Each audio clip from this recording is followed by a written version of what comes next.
Hello, welcome to Mart's garage. Here we are again, another day in the garage. I had all the wheels and hubs off my 33 coupe recently, and I've put it back together and I've done a little drive round and I'm very pleased with it. But I was a little bit bothered about the keys in the back axle. I found one new one which I fitted, and I had to refit one of the old ones on the other side. So I thought, well, I could do with some new ones. This car uses them, that car uses them, the Roadster uses them, and the truck uses them. So I've got 4 cars that uses those keys. And having a good key and having the nuts tight is very, very important, because any slackness can lead to fatigue in the axle and you can break an axle shaft. Here are 2 of the keys that I've taken out.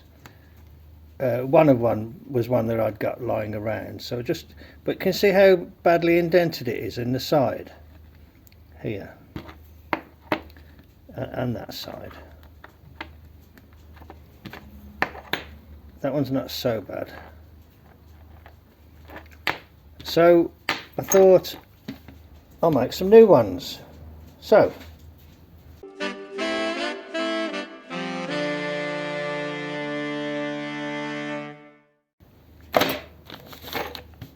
here are some pieces of 1/4 inch key steel ordered off eBay, and they cost me probably about £10.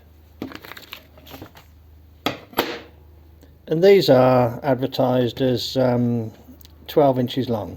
In fact, they're closer to 13 inches. That one's a little bit shorter, but even there I can get 1, 2, 3, 4. So there's 8 new keys there. You don't have to go to an early Ford supplier to buy these parts. It is 1/4 inch key steel. So I'm going to cut these into lengths now. I'll use these as a guide. These are pretty well the same length, so they must be the right length. So I'll cut those to length, and I'll cut myself 8 pieces, and then I'll file the ends. You can see where the ends are filed like that, look. I don't know what they're supposed to be like. These seem pretty crudely done, to be honest. So I'll file the ends and make myself some new keys, and one of these has the new one in that I fitted and one doesn't. So I'll take the side off that doesn't have the key, the new key, which I think is the right hand side, and fit a new one. Yeah? Sound like a good idea? Okay, I'll bring you back when there's more to show.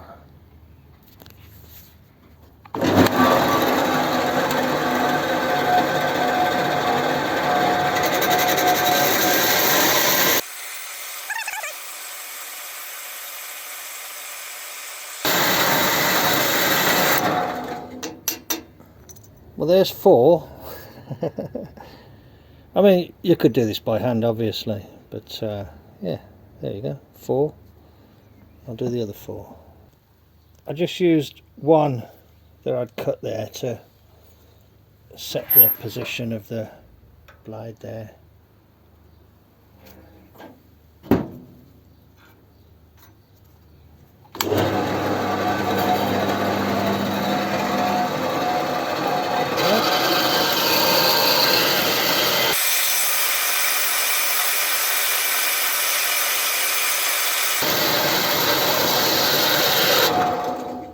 Cool. So there we are, 8. 8 new keys. Just a little bit of hand filing now, and I can get one of those fitted. There we go, 8 hand filed keys. Sure they'll do the job. I just put a little chamfer on every little end there. So yeah, nice tidy little keys there. I don't know how big that chamfer's supposed to be. Might be a little bit big, but I'm sure it'll be big enough. Okay, righto. Back in a bit then. I'm back into it. I've got the hub off. This is the key I want to take out.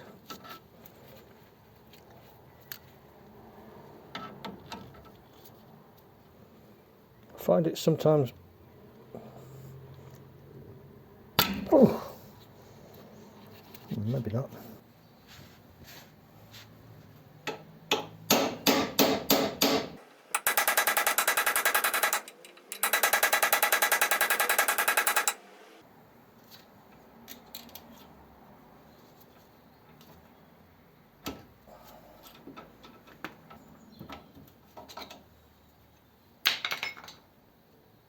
Well, that put up a struggle, didn't it? Funny, because when I was fitting it, I got the impression it was a little bit loose. Anyway, there it is. There's the old one out.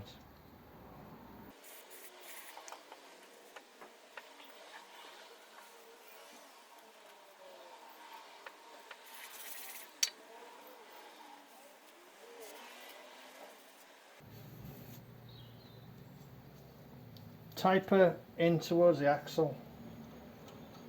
That's my understanding.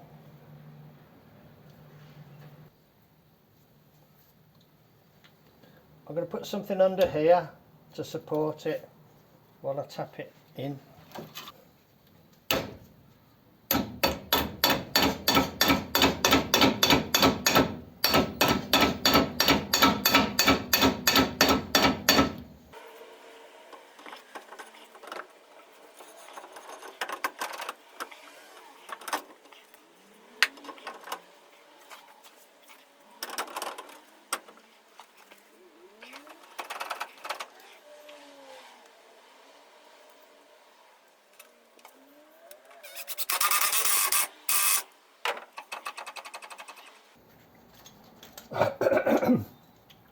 This is a good brake adjusting tool. Look, it's a 11/16 six-sided socket with one of these decent sized bars on it.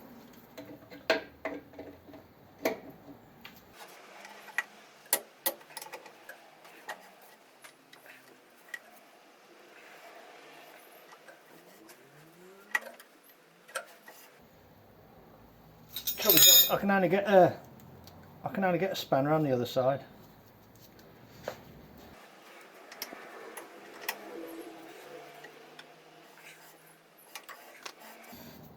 That'll do.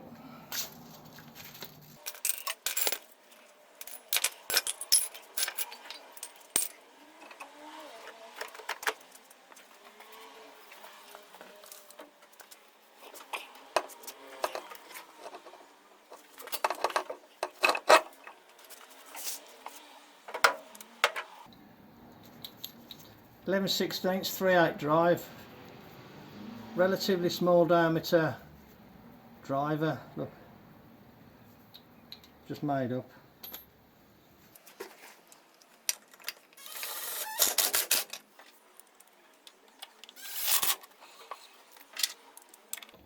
I know you're supposed to do them opposite, but I can only see the ones on the bottom.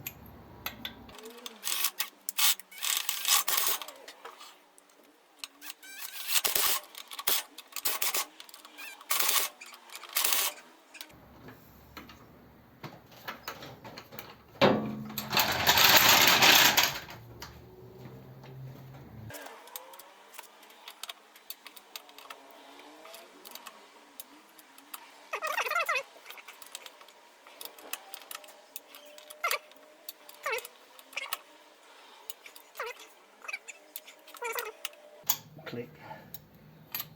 Yep. Okay, right. Hubus capus? No. Put the. I'll tighten the nut up.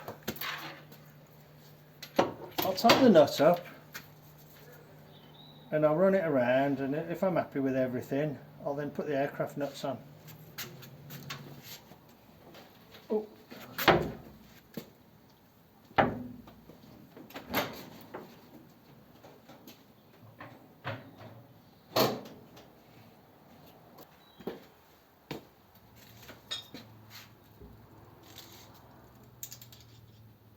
Yeah, that's a 2-foot bar, that is.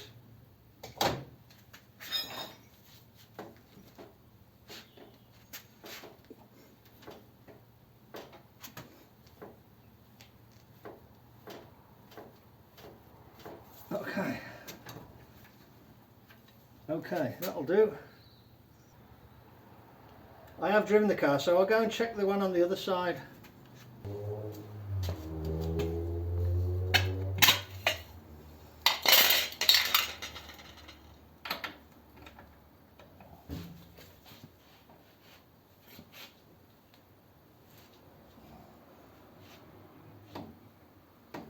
Okay.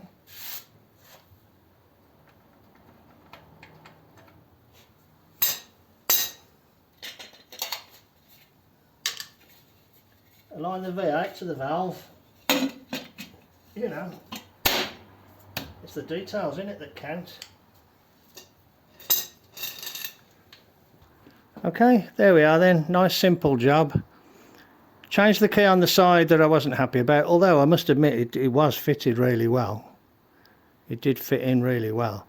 And check the nuts both sides, so I'll put a few more miles on it, check them all again, and then I'll probably reply once I know that the hubs really are bedded in okay. I'll put the aircraft nuts on. Okay, righto.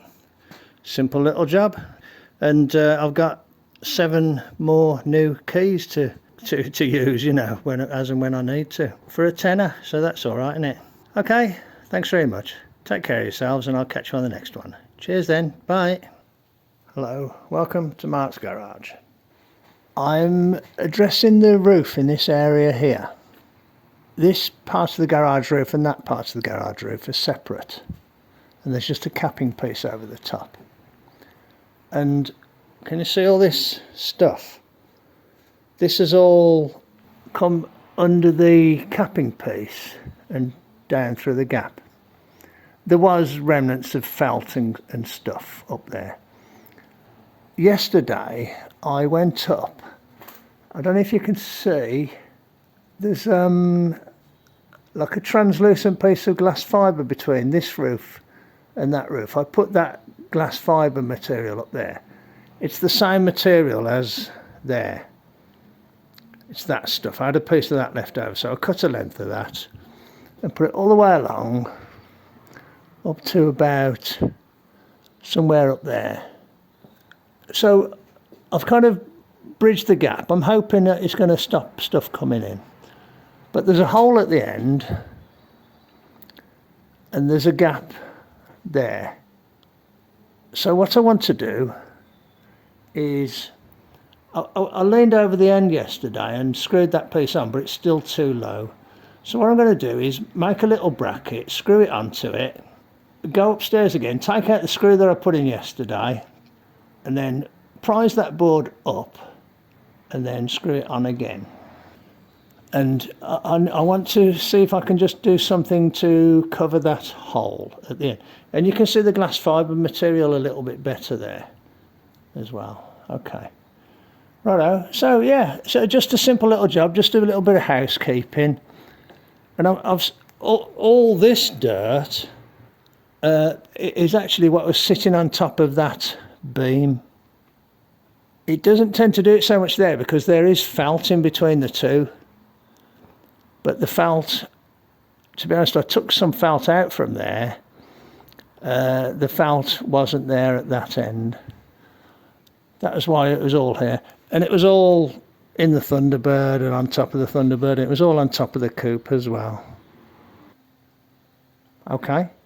Right, yeah, should be quite simple, I think. I'll bring you back when there's more to show.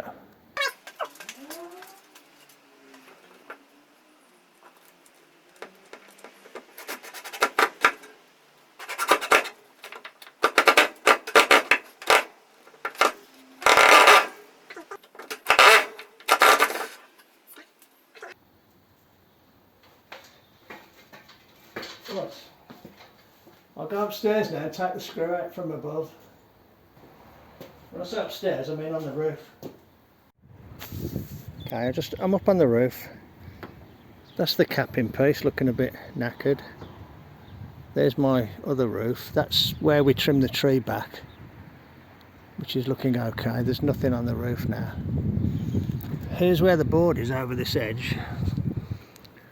Here's where the gap is, where my finger is. And that, but what I can't do here, I can't pull that up and reach over and put a screw in at the same time. There's the screw, I just backed it out. So I'll go inside now and I will lever this board up and put the screw in. And there you can see the glass fibre pieces that I've put in just to try and seal the ridge a bit better. I'll go back downstairs now and lever that up. There's my bracket. So I'm just going to lift this up a bit. That's closing the gap off. Hang on. Whoops. Maybe I can do it without that.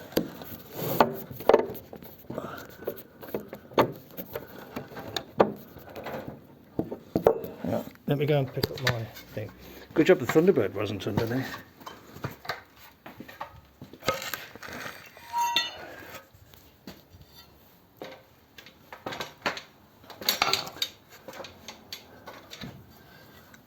Just trying to lift that a bit.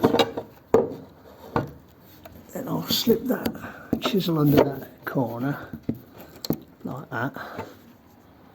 So that's lifted and wedged. And then I can give that a little tap there.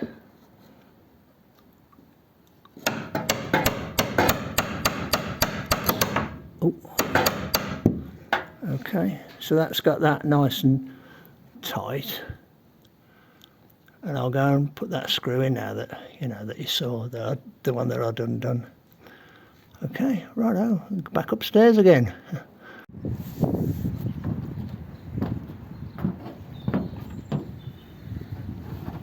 My problem is I'm not very agile.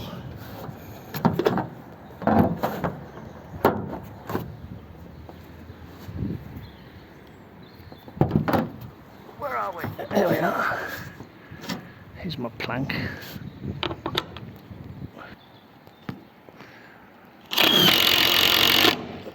Yeah, that's better. That's better. That's got it. Okay, yeah, good. Let's have a look what's going on in this corner. It's only a little gap. So if I just make something that will go on, make something that'll go on here, and project across that gap, that'll be alright, I think.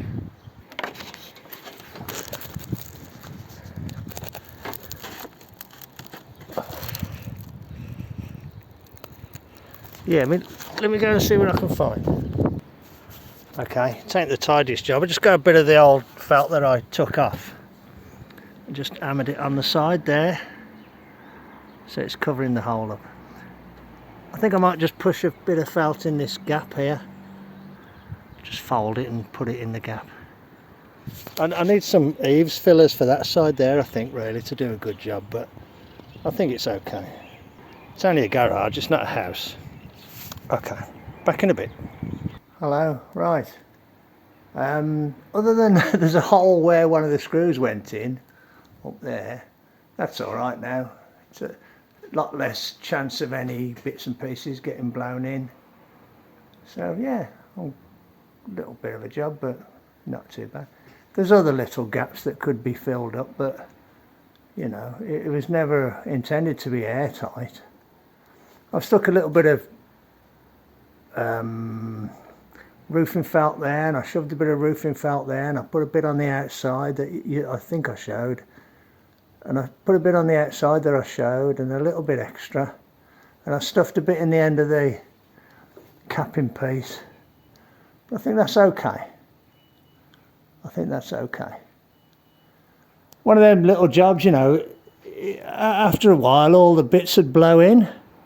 So I've swept it off as well now, and hopefully that might stop a bit of that mess coming in. Okay, righto. Simple little job. And yeah, it's okay, I think. Okay, thanks very much for joining us in the garage then. Take care, and I'll catch you on the next one. Hello, I've took advantage of a gap between the showers today, and I've rolled the 100E out and I've drove the Thunderbird back.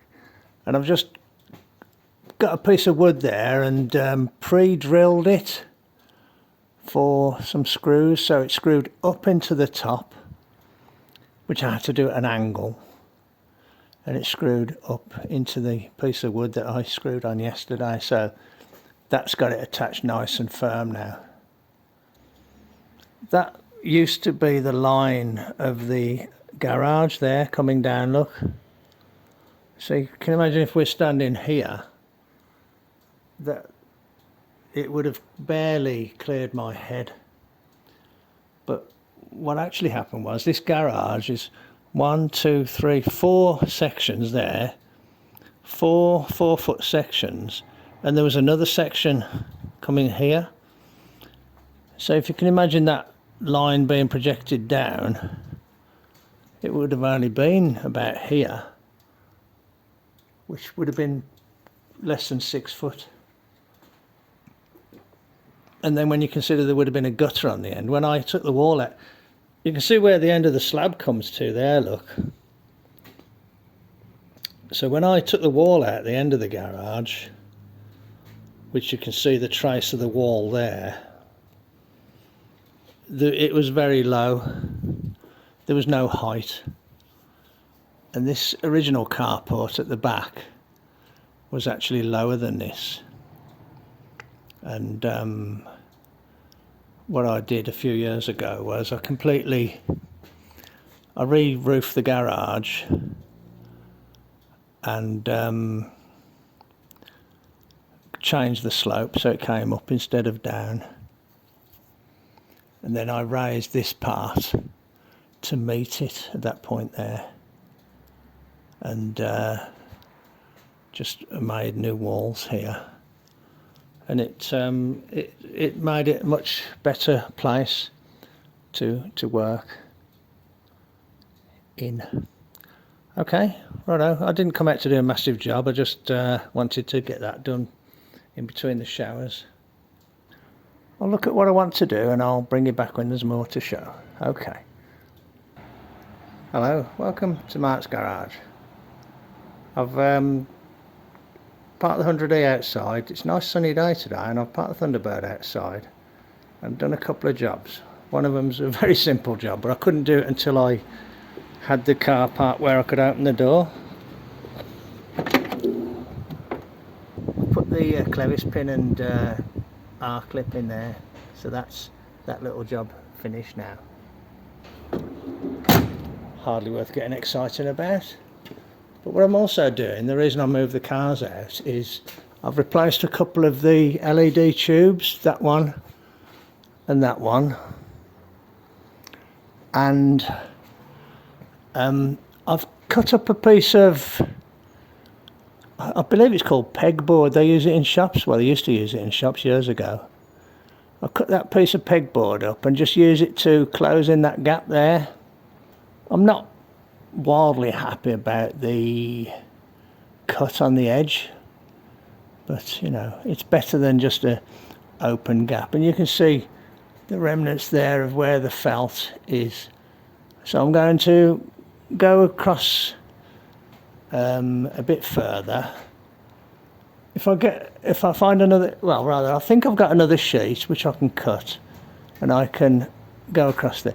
You can see that there's a draft there, so there is fresh air circulating, which is good, and that will allow it to breathe anyway. So I hope to go along to where that edge is there. Yeah, I might struggle, but I'll give it my best shot. Okay, I'll bring you back when there's more to show. I dug out another piece of that pegboard, and it was bigger actually than the first piece I had. So I replaced that piece with a single piece, which looks better, and that piece there with a single piece, and that piece there is a single piece. Just for the sake of consistency, I think I'll replace that bit there. I might try and take that piece of angle iron off there.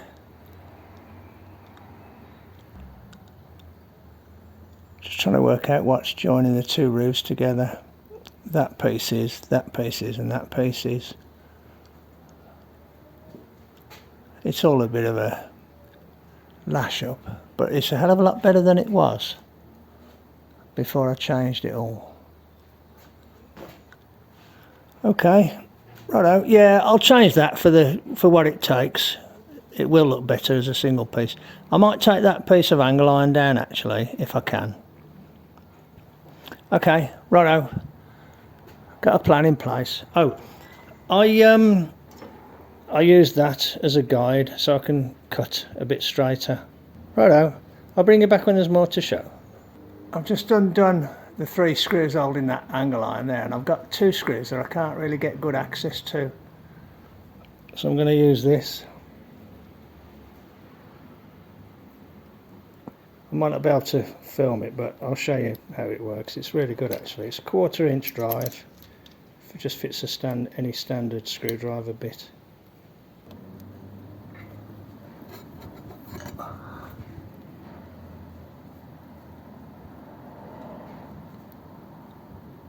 Did you see that it just went?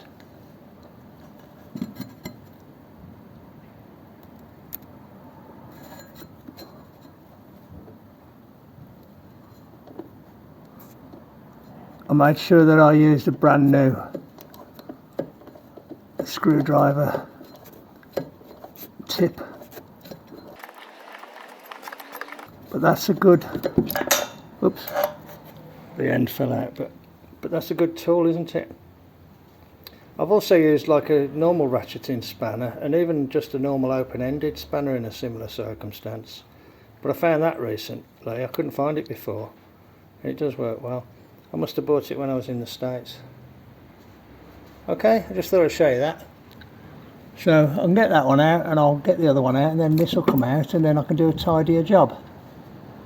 These are just like temporary things from when I was building it. Okay, righto. I'll bring you back when there's more to show. Hello. Once again, I've faffed my way through it. Yeah, I got 4 pieces in. Each one is a single piece, so it looks a lot tidier now. And I took care to use a guide when cutting the edge. So that's okay, I think. Okay, I got some remnants that I've rejected, and I cut one too narrow. Don't quite know what happened there, so I might as well just chuck these. I can't see any use for them.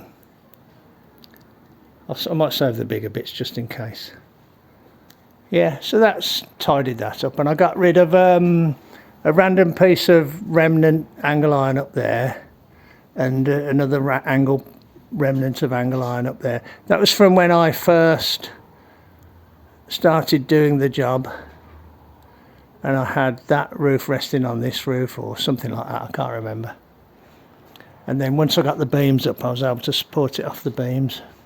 So that's another little job, tidying up the garage. So I've tidied that up there. I screwed a piece of wood on there to kind of join everything together a little bit better, and I've filled that corner in there and filled all that in there. That looks a lot tidier now actually. I'm liking it.